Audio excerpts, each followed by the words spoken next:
Alô, queridos alunos, estamos aqui para mais uma aula, né, desse nosso curso de recuperação, dessa nossa disciplina de recuperação de áreas degradadas, né? Só lembrando que no primeiro encontro a gente teve, né, contato com alguns conceitos básicos, algumas definições, né, os conceitos de degradação ambiental, degradação da água, degradação do solo. E agora, nesse segundo encontro, a gente vai falar sobre técnicas de recuperação de áreas degradadas, ok? Então, vamos lá para o nosso quadro, para fazer algumas definições ainda sobre o que são essas técnicas, né? Então, quando a gente fala, né, em recuperação de áreas degradadas, entendido aqui como um processo que leva ao esgotamento de uma determinada região, tá? Não sei se vocês estão prestando atenção, mas a gente está falando muito em cima de recuperação de área degradada na área rural, né? Principalmente atividades de mineração, atividades agrícolas, de pecuária.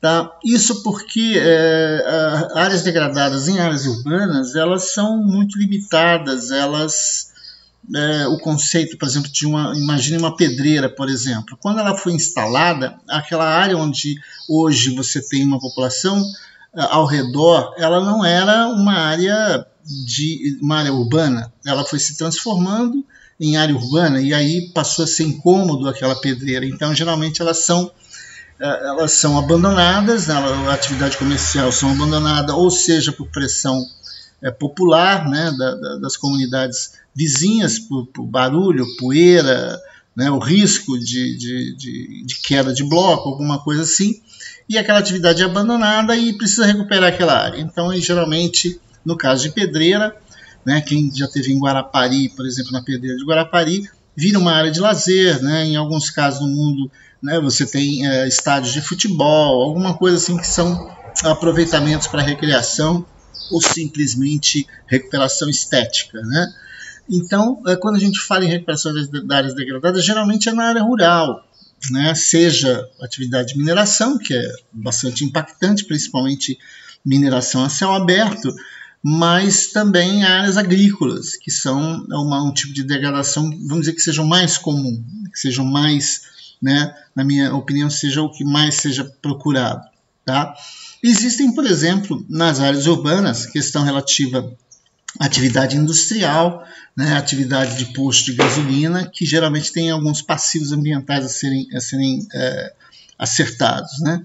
Mas a gente vai voltar nessa parte aí. Então, hoje a gente vai falar basicamente sobre áreas degradadas no meio rural. Então, vamos lá para o nosso quadro, tá? Quando a gente pensa em recuperação de área degradada, é de recuperação da vegetação, ou seja, quando a gente pensa numa área degradada, porque provavelmente essa área teve suprimida a sua vegetação original, seja uma floresta, né, um tipo de bioma que esteja localizado, seja no Cerrado, seja na Caatinga, seja na Mata Atlântica, na floresta amazônica, né, na região dos campos. Então, um processo de recuperação de uma área degradada nesses biomas, você vai pensar em repovoar, né, essa área com o que ela tinha antes, né? Basicamente, a gente pensa nisso aí. E aí a gente pensa que no processo de recuperação existe uma certa sequência, né? E a sequência aí, por exemplo, no caso de sucessão ecológica, nós temos aí, por exemplo, quando se inicia um processo de recuperação. Primeira coisa, quando a gente fala em degradação ambiental, né, de uma determinada área, a gente tem que pensar, por exemplo, que tipo de atividade, né, que tipo de degradação, não digo degradação, mas quando se fala, por exemplo, em uma sucessão primária, ela ocorre em áreas que, por exemplo, não tinha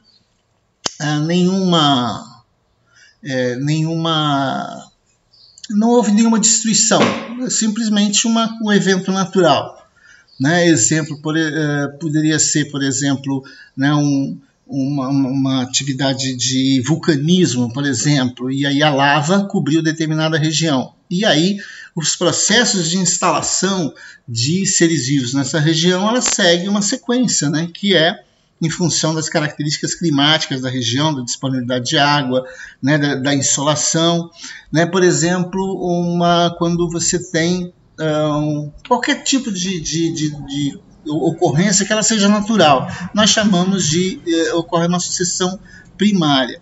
Quando você tem uma atividade, quando você tem uma sucessão que ela ocorre em função de uma degradação por atividades humanas, seja uma queimada, seja um desmatamento, a gente fala numa sucessão secundária.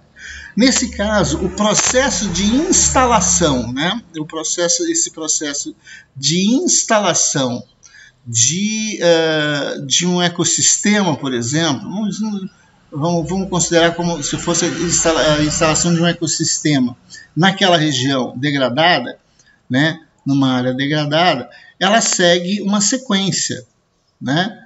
E nesse processo de seguir uma sequência, você tem aqui, em primeiro lugar, a instalação de espécies colonizadoras. O que são essas espécies colonizadoras? São capins, são leguminosas, são espécies espontâneas. A principal característica dela é o fato dela ser pouco exigente, né? São espécies muito rústicas e que são pouco exigentes no que se refere à luminosidade, a nutrientes, né? a tipos de solos. Então, ela se desenvolve em qualquer lugar, né? Ela tem a possibilidade de se desenvolver em qualquer tipo de condição. E ela é que vai iniciar o processo de colonização de uma área, ocupando, né, cobrindo uma determinada área e formando essa primeira oferta de matéria orgânica a partir do momento que esse material vai sendo, né, decomposto. Logo depois que você tem a colonização, você tem a instalação de espécies pioneiras. Ocorrem naquelas áreas de clareiras, ou seja, que não tem muita vegetação, que recebe muito sol, tem um crescimento rápido, produz uma quantidade muito grande de semente, que permanecem no solo durante muito tempo, né, e aguentam a exposição ao sol pleno e a pouca exigência de sombra. Né? Então ela se desenvolve em áreas de sombra, em áreas de sol. Essas espécies pioneiras são umas colonizadoras, vamos dizer, melhoradas. Né? Então você tem essas instalações aí. Depois, com o passar do tempo e a melhoria das qualidades do solo, né, da disponibilidade de água, de matéria orgânica, vão ser instaladas as secundárias iniciais. Lembrando que isso aqui é um processo natural, ou seja, se você tem uma área no meio de uma floresta que foi queimada ou que um vento derrubou todas as árvores daquela região, esse processo se instala nessa sequência. Depois você tem as secundárias iniciais de crescimento mais lento, né? Depois você tem as secundárias tardias, que também são lentas também no crescimento e na sombra, mas elas buscam áreas com maior disponibilidade de luz, e elas começam a sair, começam a ter um porte maior, porque por isso elas vão ser chamadas de espécies emergentes, e até chegar no estágio de clímax, ou seja, são os estágios climáticos finais, ou seja, quando chega no ponto mais alto do desenvolvimento desse bioma, dessa região. E leva mais tempo a se desenvolver. Aqui as árvores já levam mais tempo a crescer e elas vão se destacar. Então você tem aquele processo, você tem uma área que foi desmatada ou que foi, né, que sofreu algum tipo de atividade, você vai ter o desenvolvimento, então, de uma gramínea, né?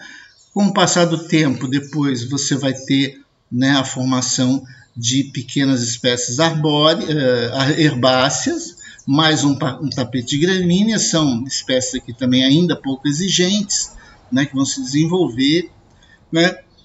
E aí, a partir daí você vai ter a instalação de algumas espécies, né, secundárias tardias, secundárias, né,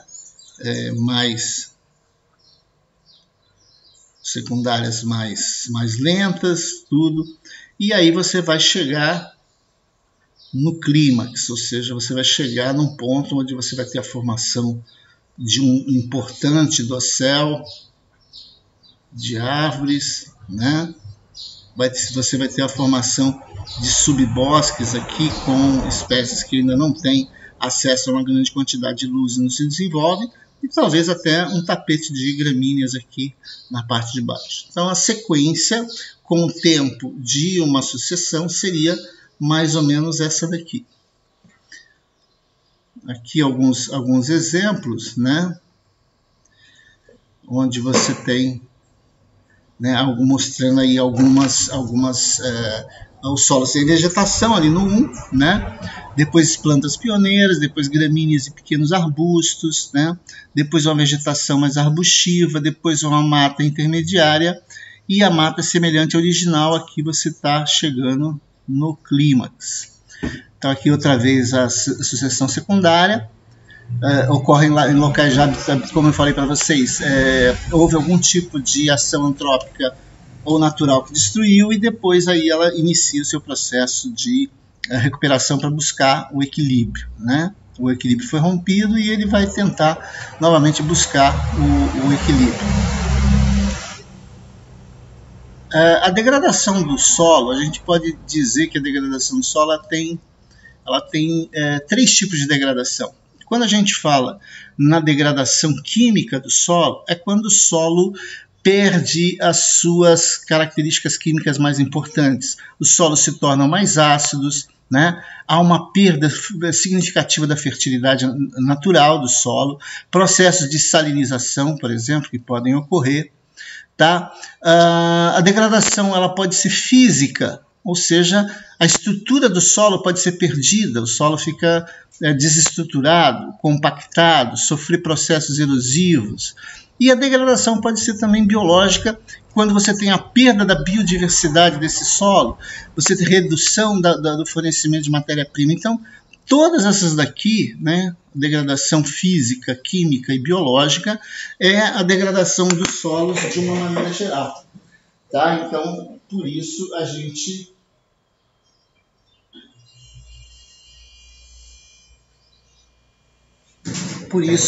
gente considera que o solo degradado é quando você perde todas as características, né, importantes, né, do solo, perde suas propriedades fundamentais, né, e principalmente perde a capacidade de sustentação de uma vegetação nesse solo. Tá? Então são todos os problemas que são advindos dessa consideração.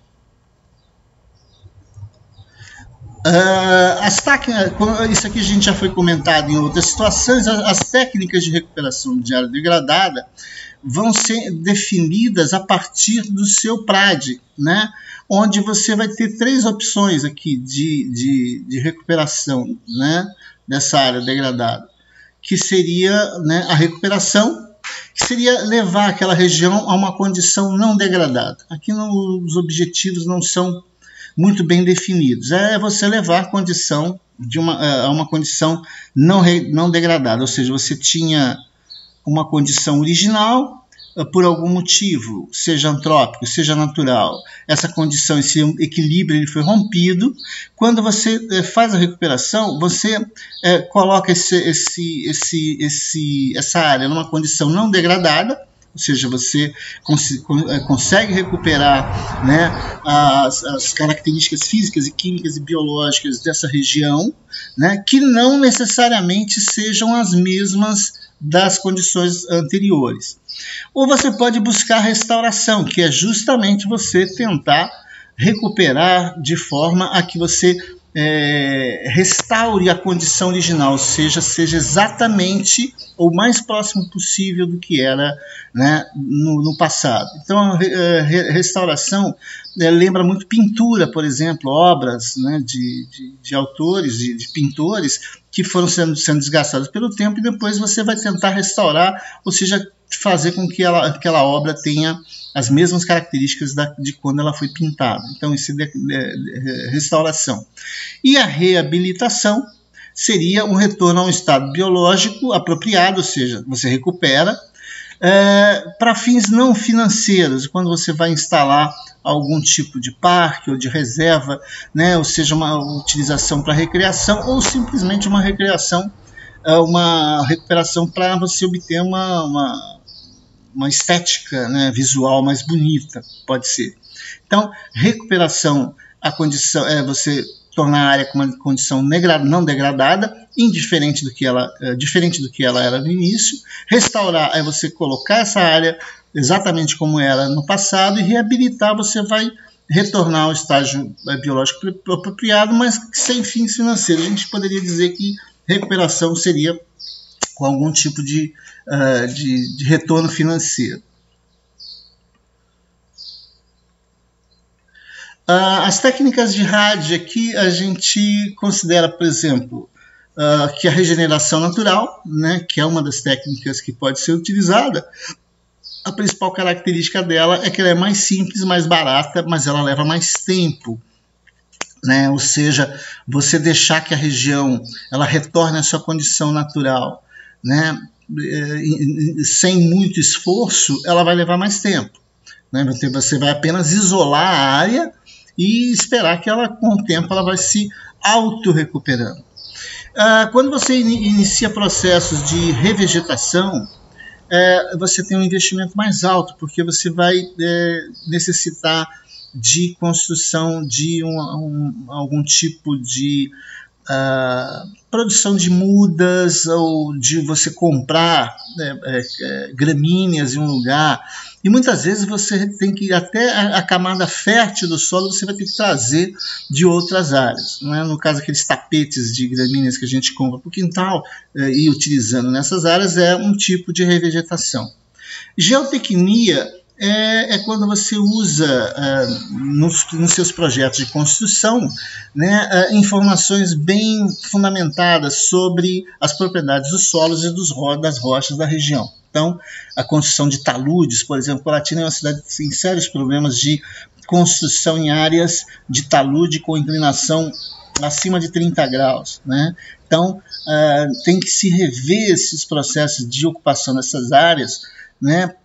Se você usou técnicas de geotecnia capazes, né, de você fazer fundações capazes de serem, né, resistirem, né, a qualquer tipo de problema na região. Tá? Então, geotecnia é o uso, né, dessas propriedades das solos e rochas para os seus projetos de construção.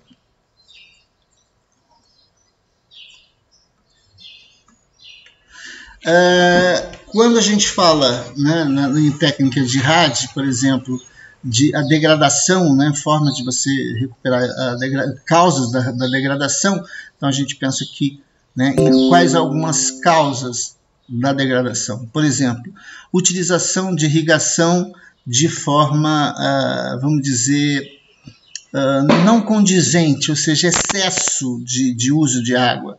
Né? O excesso, em todas as situações, o excesso não é bem visto. Né? Então, se você usar muita água, essa água empoça, essa água acaba acelerando processos erosivos. Né? Então, você tem processos de erosão que são acelerados devido ao tipo de irrigação que você usa. A drenagem mal realizada, ou seja,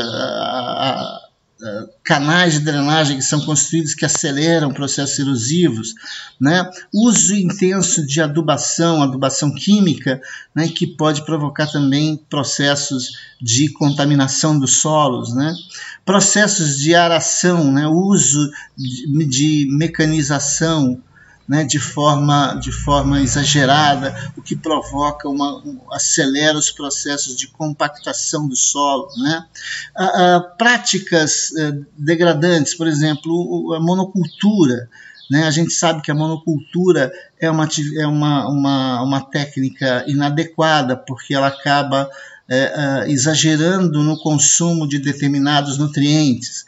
Né? Você vê que, por exemplo, no centro-oeste, apesar de a produção de soja ser muito grande, né, você tem ali uma constante mudança, uma constante rotação de culturas.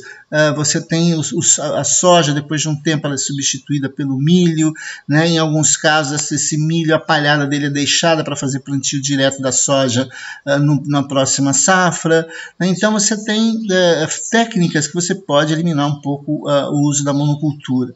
O desmatamento excessivo, principalmente de mata ciliar, né? Em áreas, por exemplo, para fazer pastagem, você não deixar algumas ilhas de vegetação natural para que você tenha, inclusive, como fonte de sementes para possíveis projetos de recuperação.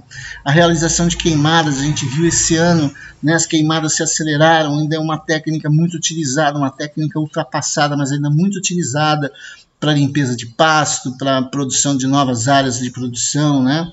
Técnicas de extrativismo, principalmente extrativismo de madeira, ou seja, está associado diretamente ao desmatamento, né? O uso de fertilizantes químicos que acabam contaminando, né, os recursos hídricos da região, não só, né, o lençol freático, mas também os corpos d'água existentes na região. Uso descontrolado, e a gente viu nos últimos anos também um aumento do número de agrotóxicos que foram autorizados pelo governo para importação e que são proibidos em outros países. Então essas práticas, né, que ainda são comuns no Brasil, são muito degradantes do solo. E os problemas resultantes disso são principalmente o esgotamento do solo, ou seja, o solo perde a sua capacidade de sustentação da vegetação, processos de lixiviação. Lixiviação é um processo em que a infiltração da água no solo acaba carregando determinados nutrientes para as partes mais profundas do solo que não são recuperadas. Formação de processos de laterização, principalmente em regiões úmidas e quentes como o do Brasil, no clima tropical, onde você tem a oxidação do alumínio e do ferro em determinadas profundidades do solo, criando, né, barreiras ao processo de enraizamento, ou seja, você tem as raízes não se desenvolvem. Então aqui, por exemplo, vocês veem, né, na situação dessa foto, olha os rasgos que tem aqui, né? No início ainda são sulcos, são ravinas que estão se formando, mas que no futuro vão ser, né, vossorocas. Então você vê que o processo de ocupação desse solo é totalmente irregular, né, sem qualquer técnica, sem a utilização de qualquer tipo de técnica. Isso é um problema sério na agricultura brasileira.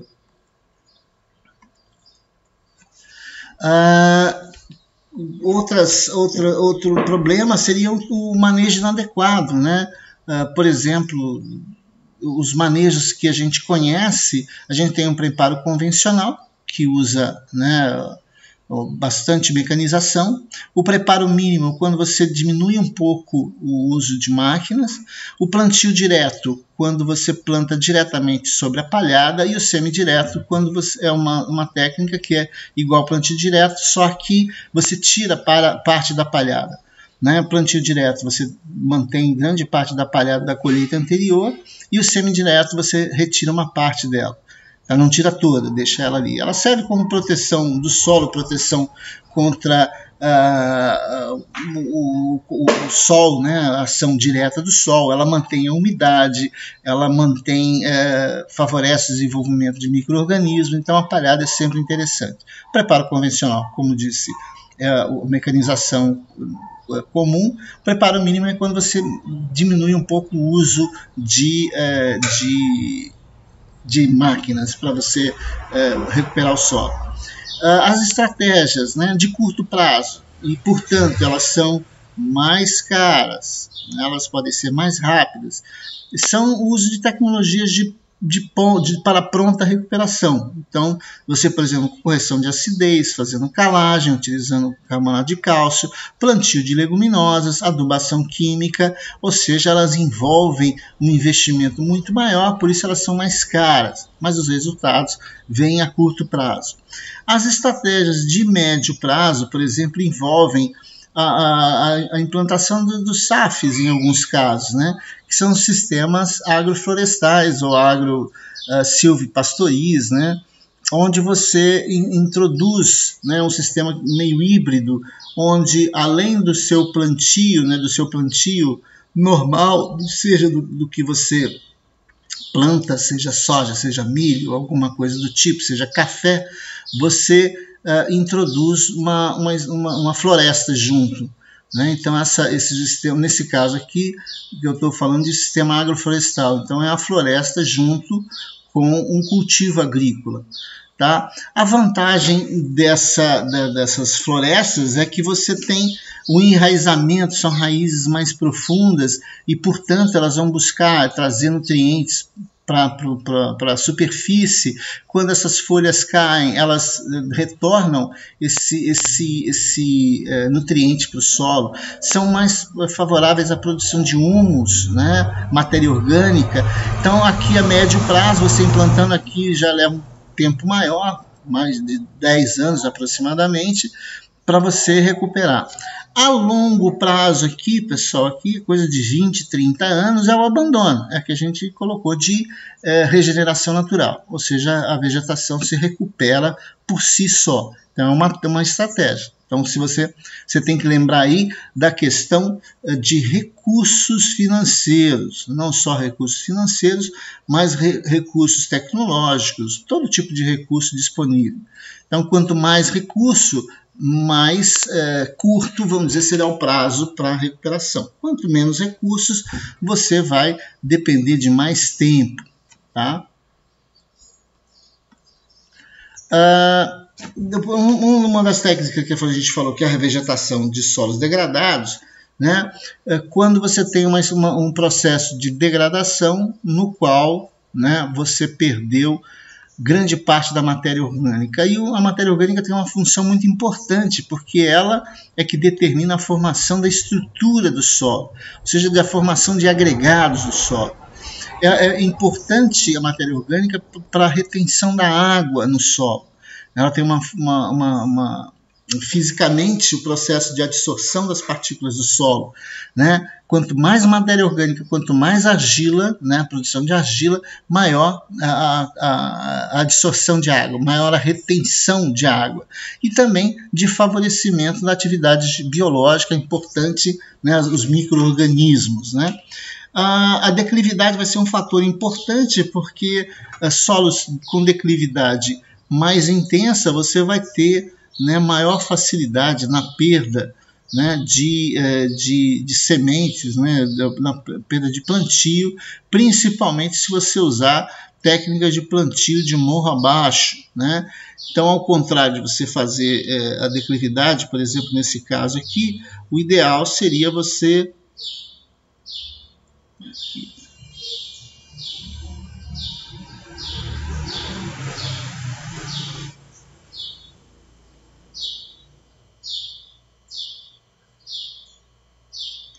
seria você fazer degraus, né? Fazer plantio em curvas de nível, ou fazer processos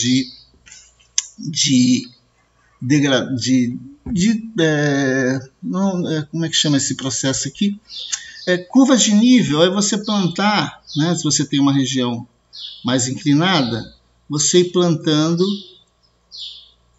né, respeitando as curvas de nível, que são linhas que unem pontos com a mesma altitude. Aqui, nesse caso aqui, você tem esses degraus, né, que é muito comum na região do Oriente, ali na parte da Vietnã, Camboja, partes da China, que eles têm essas técnicas de plantio em terraços. Né? Então aqui você tem a construção de terraços ou curvas de nível. Tá? No caso do Brasil, mais a plantação seguindo as curvas de nível. No caso, quando você tem a revegetação de solo, você necessariamente precisa produzir mudas, você precisa de uma área onde você vai produzir as mudas. Então, você tem que quebrar a dormência das sementes, você tem que inocular essa semente com risóbios, né? Fazer a produção das mudas, né, colocar nesses sacos plásticos para fazer irrigação, né, e depois o posterior plantio, né, dessas mudas no campo. Tá? Então, os processos de revegetação envolvem essas preocupações aí. Quando a gente fala em bioengenharia, a gente pensa que, né, uma das técnicas, né, bio vem de vida, né, e engenharia, o uso da tecnologia. Então, engenharia, tecnologia. Então, a bioengenharia seria o uso de tecnologia, o uso de coisas vivas, né, ou não de seres vivos, mas de situações em que eu vou precisar da atividade biológica junto com a tecnologia. Então, bioengenharia, né, uso de material vivo misturado com materiais inertes para estabilização. Então, uma delas é a técnica de revestimento de taludes, por exemplo. No caso, a hidrossemeadura é uma dessas técnicas em que você aplica sementes herbáceas que são aplicadas junto com a irrigação. Então, você faz uma aplicação de irrigação e nessa água você já tem sementes ali que vão ser distribuídas. Nesse caso aqui, a gente tem as chamadas biomantas, que seriam malhas, né, ou mantas, né, utilizando material vivo. No caso, uma gramínea, né, uma semente de gramínea. Então, você implanta, né, essas mantas e depois você irriga, e você posteriormente você vai ter o desenvolvimento do sistema radicular, que vai favorecer a retenção do solo e evitar a perda de solo nessas áreas mais de declividade maior. Você vai ter que construir também canais de coleta de drenagem, né, para você fazer de forma mais eficiente essa coleta dessa água. Outra técnica de bioengenharia bastante utilizada, né, são os geotêxteis anti-ervas, né, que também são usados com proteção, geralmente usado aqui em taludes de estrada, em cortes de estrada. Tá? Então, em cortes de estrada, mas também usados bastante na mineração. Tá?